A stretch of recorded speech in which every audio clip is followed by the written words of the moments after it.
اما بعد فقد قال اللہ الاحد اعوذ باللہ من الشیطان اللعین الرجیم بسم اللہ۔ درود و سلاموں کے بعد بار کے صدر میرے محترم میرے محتشم قبلہ دیوان عبدالرشید بخاری صاحب اور زیب مجلس صدارت جن کی ہے مہمان خصوصی محترم جناب چودھری سعود مجید صاحب اور معزز و مکرم حضرات، اللہ تبارک و تعالی نے اپنے محبوب صلی اللہ علیہ وآلہ وسلم کو اس دنیا میں مبعوث فرمایا۔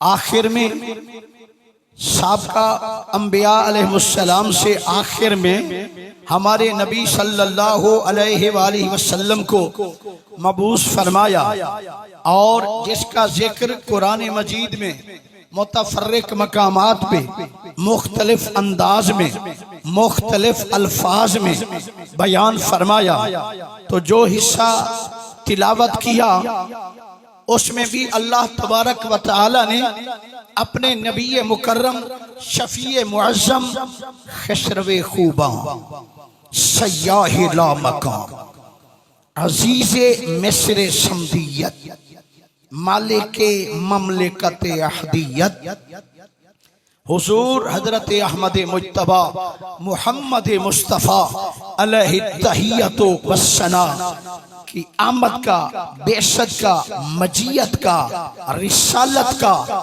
ذکر خیر فرمایا۔ ویسے آیتوں سے ملاتا رہا، آیتیں پھر جو دیکھا تو نعت نبی بن گئی۔ نہ تنہا ہست خسرو نعت خانس، خدائے ما ثنا خان محمد صلی اللہ علیہ وآلہ وسلم۔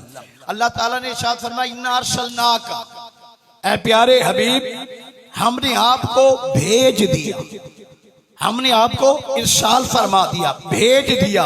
اور بھیجی وہ چیز جاتی ہے جو پہلے ہو۔ یہاں ساؤنڈ بھیجا گیا، پہلے تھا تو بھیجا گیا۔ یہ چیئرز ابھی لائی جا رہی ہیں، پہلے تھیں تو حال میں لائی گئی۔ اس کا مطلب ہے بھیجا وہی جاتا ہے جو پہلے ہو۔ تو اللہ نے ارشاد فرمایا انا ارسلناک، تھا تو پہلے، آخر میں ان دی لاسٹ ہم نے آپ کو بھیج دیا۔ شاہدن، پہلی صفت، نبی کو کیا بنایا، مالا مال کیسے کیا، کون سی خصوصیات، کون سے گٹس، کون سی صلاحیتیں، کون سی حکمتیں، کس شان سے اپنے نبی کو مزین منور فرمایا۔ تو آگے اللہ تعالیٰ نے ارشاد فرمایا انا ارسلناک شاہدن، شاہد بنا کے بھیجا۔ شاہد، الشہادت والشہید والشہود هو الحضور مع المعاینت، مع المعاینت اما بالبصر او بالبصیرہ۔ یہ ڈکشنری، قرآن کی ڈکشنری کی کتاب المفردات میں یہ الفاظ شاہد، شہید، شہود، جتنا اس مادہ سے الفاظ قرآن میں موجود ہیں، بیسیکلی بنیادی طور پر، مرکزی طور پر شاہد، شہید، شہود، شہادت کا معنی کیا ہے؟ فرمایا هو الحضور، پریزنٹیشن ہے، موجود ہونا ہے۔ شاہد، شہید، شہود، هو الحضور، وہ حاضر ہونا ہے، پریزنٹ ہونا ہے۔ مع المعاینہ، مع المعاینہ، معائنہ بھی کرے، معائنہ بھی کرے، کس طرح؟ اما بالبصر او بالبصیرہ، یا سر کی آنکھ سے دیکھے یا دل کی آنکھ سے دیکھے، اسے کہتے ہیں شاہد۔ یہ شاہد کا معنی ڈکشنری کے اعتبار سے کیا۔ چلو دوسرا معنی بھی ہے، گواہ بھی ہے نا، وٹنس، گواہ۔ شاہد کا معنی گواہ، شاہد کا معنی وٹنس۔ ہاں تو عدالت والے بیٹھے ہیں، آپ تو جج بحث کرنے والے بیٹھے ہیں، آپ تو قانون ساز ہیں، کہ قانون جو آپ بیان کریں گے اپنے حوالہ جات سے، ریفرنسز سے، وہ ایتھنٹک بن جاتا ہے. تو آپ خود سب پتہ ہے جو ہوتا ہے پہلے بحث کی پیشی ہوتی ہے، پہلے بحث ہوتی ہے نا. اگر کہیں مشن ہے تو انشاءاللہ تو گائیڈ دے دینا. بحث ہوتی ہے نا کیس کی سماعت بحث، اس کے بعد شاہ وہ پوچھتے ہیں نا، ہاں بھئی اس کیس کے بارے میں تو کیا جانتا ہے، کیا تو اس میں تھا، کہ تو آئی وٹنس ہے، تو اس میں موقع پہ موجود تھا. اگر وہ شہادت صحیح گزار دے گا تو ملزم کو سزا ہو سکتی ہے. ایسے ہے نا، اگر شہادت دے دی گئی جس کے حق میں اس کو بھی فائدہ اور جس کے خلاف گئی اس کو بھی سزا تو ہونی ہے نا. تو شہادت جو ہے نا، گواہ جو ہے نا، وہ اس کا موجود ہونا آنکھوں سے دیکھنا ضروری ہے، تب وہ گواہی معتبر ٹھہرتی ہے. ایسے ہے نا. تو اگر آپ کوئی گواہ لکھوا دیں، فار دی ایگزامپل کوئی گواہ لکھوا دیں، اس کا پتہ نہیں ہے، وہ پریزنٹ نہیں تھا، وہ حاضر نہیں تھا، وہ موقع پہ موجود نہیں تھا، اور آپ جج نے اسے پوچھا ہاں بھی کیا دیکھا، تو وہ گواہ کہے کہ مجھے پتہ کچھ نہیں، میں نے دیکھا کچھ نہیں، ہوں گواہ.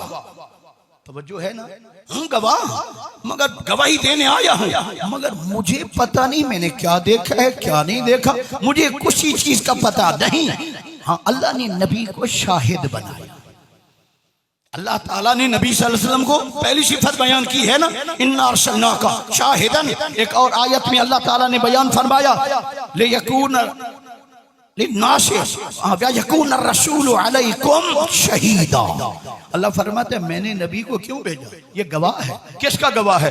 فرمایا علیکم، تم سب کا، پوری امت کا، اپنے دور نبوت رسالت سے لے کر قیامت تک کا یہ گواہ ہے. قرآن یکون الرسول علیکم شہیدہ، یہ میرا رسول قیامت تک کا گواہ ہے. اب جب قیامت کے دن فیصل، حاکم، جج اعلیٰ، رب پروردگار فیصلہ فرمائے گا تو پھر گواہ کو طلب کرے گا، گواہ کو طلب کرے گا نا کہ محبوب میں نے تمہیں گواہ بنایا تھا نا، اب تو بتا اس کے بارے میں تو کیا جانتا ہے. اگر حضور نہیں جانتے، اگر حضور نہیں تھے تو اللہ نے گواہ کیوں بنایا؟ جو اچھا اللہ نے گواہ بنا بھی دیا تو نبی کریم صلی اللہ علیہ وسلم کو اگر کوئی دیکھا نہیں، مشاہدہ نہیں، معائنہ نہیں، پریزنٹیشن نبی کی نہیں، اگر نبی نہیں جانتے تو قیامت کے دن کہہ دیں گے کہ اللہ مجھے کیا پتا، میں نے تو کچھ نہیں دیکھا، میں نے تو کچھ نہیں جانتا ان کے بارے میں انہوں نے کیا کیا. نہیں، بلکہ اللہ کا گواہ بنانا اس بات کی دلیل ہے کہ رب صمد نے اپنے نبی کو گواہ جو بنایا، سب کائنات کا، پوری کائنات کا علم بھی عطا کیا. اس کی وجہ سے حضور کل قیامت کے دن ہماری آپ کی گواہی دیں گے. وَيَكُونَ الرَّسُولُ عَلَيْكُمْ شَهِيدًا إِنَّا أَرْسَلْنَاكَ شَاهِدًا، میں نے گواہ بنا کے بھیجا، موقع کا گواہ بنا کے بھیجا، نظر والا گواہ بنا کے بھیجا، علم والا گواہ بنا کے بھیجا، مبشرن خوشخبری دینے والا بھی بنا کے بھیجا. آقا نے ارشاد فرمایا کہ جو بندہ 5 وقت نماز ادا کرتا ہے نا، کل قیامت کے دن اس کے سیدھے ہاتھ میں نجات کا پروانہ ہوگا.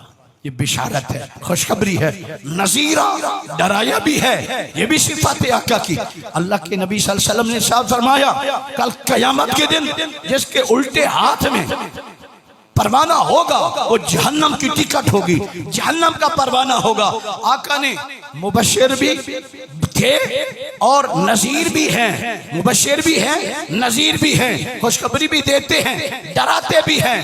اِنَّا أَرْسَلْنَاكَ شَاهِدًا وَمُبَشِّرًا وَنَذِيرًا. اب اگلے میرا سوال ہے، اے مولا پروردگار، اے لم یزل، اے خلاق کائنات، تو نے اپنے نبی کو بھیجا کیوں ہے؟ وائی ریزن کیا ہے، سبب کیا ہے، کیوں تو نے نبی کو بھیجا ہے؟ تو اللہ نے خود جس کا جواب قرآن میں اسی آیت میں بتا دیا. اللہ نے ارشاد فرمایا لِتُؤْمِنُوا بِاللَّهِ لام تعلیل ہے، علت بتائی جا رہی ہے، وجہ ریزن سبب خود رب بتا رہا ہے۔ اللہ نے فرمایا لے تؤمنوا باللہ، میں نے نبی کو اس لیے بھیجا تاکہ تم مجھے مانو، لے تؤمنوا باللہ، تاکہ مجھے اللہ پہ ایمان لے آؤ، یہی ہے نا، اللہ پہ ایمان لے آؤ۔ مولا سمجھ نہیں آتی کہ منواتا خود کو ہے، بھیجتا یار کو ہے، یہ عجیب طریقہ ہے منوانے کا۔ منواتا تو خود کو ہے نا، لِتُؤْمِنُوا بِاللَّهِ قرآن، تاکہ تم مجھ اللہ کو مانو، تاکہ تم اللہ پہ ایمان لے آؤ۔ مولا سمجھ نہیں آئی، ماننا تجھے ہے، بھیجتا محبوب کو ہے، فرمایا یہی تو ہے جو مجھے منوائے گا۔ میں اس کو منواؤں گا کہ میرا رسول ہے، میں اس کو منواؤں گا وَمَا أَرْسَلْنَاكَ إِلَّا رحمت للعالمین، میں اس کی رحمت منواؤں گا، اور یہ میری ربوبیت منوائے گا، میرا رب ہونا منوائے گا، مجھے الہ منوائے گا، مجھے معبود منوائے گا۔ لِتُؤْمِنُوا بِاللَّهِ وَرَسُولِهِ، تاکہ رسول کو بھی تم مانو۔ اگلا جملہ مولا پہلا مقصد ہے ایمان باللہ، ایمان بالرسالہ، رسول پہ ایمان لانا، اللہ پہ ایمان لانا، یہ بھیجنے کا، رسالت کا، مجیت کا، بعثت کا پہلا مقصد۔ لِتُؤْمِنُوا بِاللَّهِ وَرَسُولِهِ، اگلا جملہ وَتُعَزِّرُوهُ وَتُوَقِّرُوهُ۔ تفسیر ابن عباس، اول نمبر کی تفسیر، پہلی تفسیر حضور کے صحابی حضرت عبداللہ بن عباس رضی اللہ تعالی عنہما نے قرآن مجید کی جو تفسیر لکھی اس کا نام ہے تفسیر ابن عباس، سب سے پہلی تفسیر ہے، صحابی کی تفسیر ہے۔ انہوں نے تعزروہ و توقروہ کا معنی کیا۔ آپ فرماتے ہیں تبالغوا فی تعظیمہ و توقیرہ صلی اللہ علیہ وآلہ وسلم۔ دوسرا مقصد ہے، پہلا ہے ایمان، پہلا ہے ایمان، دوسرا مقصد ہے وَتُعَزِّرُوهُ وَتُوَقِّرُوهُ، اے تبالغوا فی تعظیمہ و توقیرہ صلی اللہ علیہ وآلہ وسلم، اس لیے بھیجا کہ تاکہ تم ایڑی چوٹی کا زور لگا کر، جتنا بس ہے، جتنا پاور ہے، جتنا تم میں ہمت ہے، میرے نبی کا ادب کرو، احترام کرو، تعظیم کرو، توقیر کرو، مبالغہ سے کام لو، میرے نبی کے ادب میں، احترام میں، تبالغوا فی تعظیمہ و توقیرہ صلی اللہ علیہ وسلم، مبالغہ سے نبی کا ادب کرو، مبالغہ سے نبی کی تعظیم کرو۔ تعظیم اور ادب کی کوئی لیمٹ نہیں رکھی، اللہ نے حکم دیا نا، تعظیم کرو، توقیر کرو، مبالغہ سے کام لو، ایڑی چوٹی کا زور لگا کر۔ اب صحابہ کیا کرتے تھے، بخاری شریف میں موجود ہے، قَادُوا يَقْتَتِلُونَ عَلَىٰ وَضُوئِهِ، آقا جب وضو فرماتے تھے، وضو کا غسالہ، وضو کا پانی لینے کے لیے صحابہ کٹ مرنے کو تیار ہو جاتے تھے کہ جان چلی جائے، اس کی کوئی پرواہ نہیں، آقا کے جسم کا تبرک والا پانی کا ایک بوند اور قطرہ مل جائے یہ کافی۔ اللہ نے یہ نہیں کہا کہ پانی لو، وضو والا پانی لو، نہیں، اشارہ دے دیا وَتُعَزِّرُوهُ وَتُوَقِّرُوهُ، ایڑی چوٹی کا زور لگا کر میرے نبی کا ادب کرو، احترام کرو۔ اگلا جملہ قرآن کا فرمایا وَتُسَبِّحُوهُ بُکْرَةً وَأَصِیلًا، صبح شام اللہ کی تسبیح بیان کرو۔ تیسرے نمبر، اللہ کی ترتیب یہی ہے نا، قرآن میں رد و بدل تو نہیں ہے نا، ذالک الکتاب لا ریب فیہ، تو ترتیب اللہ کی ملاحظہ فرمائیں، پہلے نمبر پہ ہے ایمان، دوسرے نمبر پہ ادب رسول، تیسرے نمبر پہ ہے تسبیح۔ آپ تسبیح کی تفسیر، تفسیر المعانی پڑھ لو، تفسیر البیان پڑھ لو، مفسرین کا قول پڑھو، صبح شام اللہ کی تسبیح بیان کرو۔ صبح سے مراد نماز فجر، صبح سے مراد نماز فجر، وسیلہ شام سے مراد ظہر، عصر، مغرب، عشاء۔ تو قرآن نے تو کہہ دیا کہ میری تسبیح بعد میں، فجر بعد میں، ظہر بعد میں، عصر بعد میں، مغرب بعد میں، عشاء بعد میں، میرے نبی کا ادب پہلے، میرے نبی کا ادب پہلے ہے۔ یہی بات تو ہے، حضرت علی کرم اللہ تعالی الکریم کو نبی صلی اللہ علیہ وسلم نے عصر کا ٹائم تھا نا، آقا نے عصر پڑھ لی تھی، مولا کائنات نے ابھی عصر کی نماز نہیں پڑھی تھی، علی کو حکم دیا گود بچھا۔ علی نے اتنا پوچھنا بھی گوارا نہ کیا، یا رسول اللہ نماز کا وقت ہو گیا ہے، اگر آپ نے پڑھ لی ہے تو میں پڑھ لوں، وہ خدا کا فرض ہے۔ اچھا نہیں پڑھی تو میں آپ کی شمعیت میں قرب میں اقتداء میں پڑھ لیتا ہوں. نہیں، فوراً بلا تأمل، بلا تفکر، بلا تردد فوراً گود بچھا دی. نبی کے سر نے آرام کیا. عصر کی نماز قضا ہو گئی. عصر کی نماز قضا ہو گئی. جب عصر کی نماز قضا ہو گئی تو علی کی آنکھ، عادی تو تھا نا نماز کا، کہ معاذ اللہ بے نماز تو نہیں تھا نا مولا کائنات، مولا علی بے نماز تو نہیں تھے نا. چاہے ادب رسول پہ نماز قضا کر دی مگر پھر بھی آنکھ میں آنسو جاری ہو گئے. اگر وہ بھی قضا نہ ہوتی تو تھا تو بہتر کہ نماز بھی ہو جاتی، ادب بھی ہو جاتا. تو پھر جب روئے، رخ والضحیٰ پہ، رخ والضحیٰ پہ شبنم کے قطرے گرے. رخ والضحیٰ گلاب کے پھول کی طرح جو رخ والضحیٰ تھا، جس رخ کی رب قسمیں اٹھاتا ہے، اسی رخ پہ آنسو ہیں مولا کائنات کے. تو آقا نے آنکھ کھول کے دیکھا، پوچھا ما یبکی کا یا علی، اے علی کیوں روتا ہے؟ رونے کی وجہ بتا، کیوں رو رہا ہے؟ مولا کائنات نے عرض کیا رسول اللہ جو کچھ کیا ٹھیک کیا، اللہ کا فرض آپ کے ادب پہ قربان کر دیا، کام یہی ٹھیک ہے. ہاں اگر وہ قضا نہ ہوتی تو اور زیادہ ٹھیک تھا. تو اللہ تبارک و تعالیٰ کی بارگاہ میں نبی کریم صلی اللہ علیہ وسلم نے عرض کی اللہم، اے اللہ، ان علی، بے شک میرا علی، ویر علی، مولا علی، کانا فی طاعت کا، یہ تیری اطاعت میں تو تھا. نماز اگر قضا ہو گئی تو کوئی اور کام تو نہیں کر رہا تھا نا. ان علی کانا فی طاعت کا، یہ تیری اطاعت میں تھا، یہ تیری فرما برداری میں تھا، یہ تیری عبادت میں تھا. تو اللہ نے فرمایا کیا چاہتے ہو محبوب؟ عرض کی مولا عشق قربانی دے، حسن انعام نہ. وہ خدا کا فرض قربان کر کے بیٹھا ہے، میں ادا پڑھوانا چاہتا ہوں، قضا نہیں ادا پڑھنا چاہتا ہے. علی کو ادا کرنی ہے نماز عصر. تو پھر سورج الٹے پاؤں پلٹے، سورج الٹے پاؤں پلٹے، چاند اشارے سے ہو چاک، اندھے منکر دیکھ لے طاقت رسول اللہ. یہ اکا کی انگلی کے اشارے کے پورے کا اشارہ ہے، پورا ہے نا ان ملا پورا، پورے کا اشارہ. سورج کو 70,000 فرشتہ پشنگ یا پلنگ کوئی بھی لے لو، ٹھیک ہے نا، پشنگ کر رہا ہے یا پلنگ کر رہا ہے، کھینچ رہا ہے یا دھکیل رہا ہے. 70,000 فرشتے کی ڈیوٹی اللہ نے سن پہ سورج پہ لگائی ہے، جیسے چلاتے رہو. جب آقا کی انگلی کا اشارہ پہنچا تو سورج الٹے پاؤں پلٹے. حالانکہ عصر کے بعد مغرب ہو گئی تھی، عصر کے بعد اس دن مغرب ہو گئی تھی، مغرب کے بعد عشاء ہونی تھی. اللہ کی قسم اس دن مغرب کے بعد عشاء نہیں ہوئی، مغرب کے بعد دوبارہ عصر ہوئی. علی نے عصر کی نماز ادا پڑھی. تو یہ ہے پہلے ادب ہے پھر نماز ہے. ہاں ادب وہی کرے گا جس کے دامن میں ایمان ہوگا.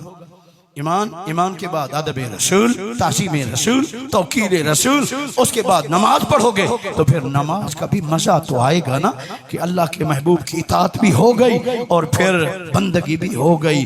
اللہ تبارک و تعالیٰ سے دعا، اللہ تبارک و تعالیٰ محبوب صلی اللہ علیہ وسلم کے میلاد کے صدقے میں، جس کے صدقے میں پوری کائنات کو پیدا فرمایا کی نے کہ یار واسطے رب محفلاں سجائیاں نے سرکار واسطے.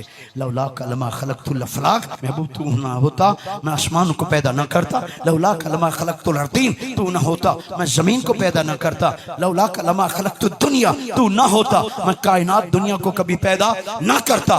آگے تو حد کر دی بے فرمایا لولا کا اظہرت الربوب، تو نہ ہوتا میں اپنے رب ہونے کو بھی ظاہر نہ کرتا. اگر آج میں رب کہلوا رہا ہوں محبوب وہ بھی تیری وجہ سے. نہ مال اسباب دا صدقہ، نہ کاروبار دا صدقہ، اسی تے کھانے یارو خدا دے یار دا صدقہ. کہہ لے گی سب کچھ، کہہ لے گی سب کچھ، ان کے شناخاں کی خاموشی چپ ہو رہا ہوں. کہہ کہہ کے میں کیا کیا کہوں تجھے، میں کیا کیا کہوں تجھے، میں کیا کیا کہوں تجھے. حقیقت محمد دی پا کوئی نہیں سکدا، اتھاں چپ دی چاہے اللہ کوئی نہیں سکدا. وآخر دعوایا ان الحمدللہ.